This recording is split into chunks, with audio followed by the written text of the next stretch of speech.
First of all, welcome everybody. Excited to do our second annual Kinus Torah conference.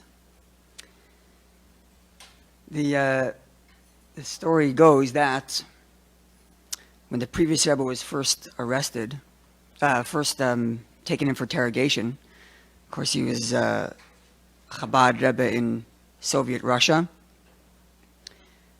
which I guess now would be a good time to plug our speaker next week. June, what is it, next Tuesday? Right?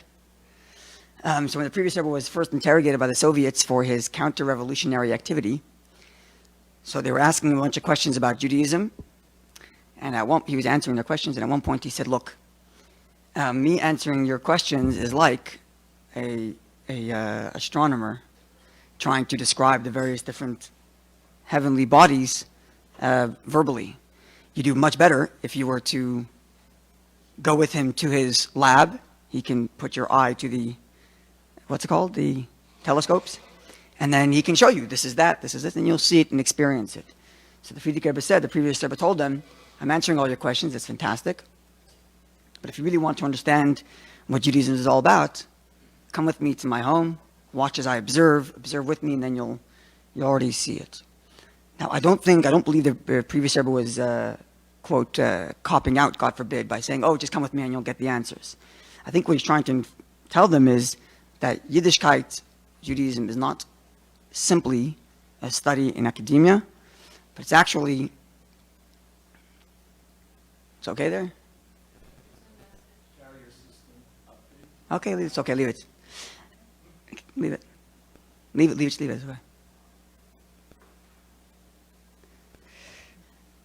I think the previous Rebbe was trying to tell them that the Yiddishkeit is not merely a study in academia, but it's actually an experiential thing. And when you experience it, you'll see it, feel it, and know it. So we say of Torah, Kihem Chayenu, this is our life, the length of our days. And you know the famous analogy that Rabbi gives in the Gemara about a fish and water, how a Jew needs Torah like a fish needs the water. So we can philosophize from today till tomorrow about the value or the importance of what Torah is, but when you study it and you get involved with it, you know its value and you see its value because it's life. Like the fish doesn't need to be explained why water is valuable to it. It lives in water and that's just where it lives. And that's really why this is called the Montreal Torah Center. That's why we have, thank God, HAMPSTEAD's Kollel, name it carries the Rebbe's name, Kollel MENACHEM. And thank God every night here there are people who come to learn, and we encourage you all to take advantage of the various Torah classes we have going on here.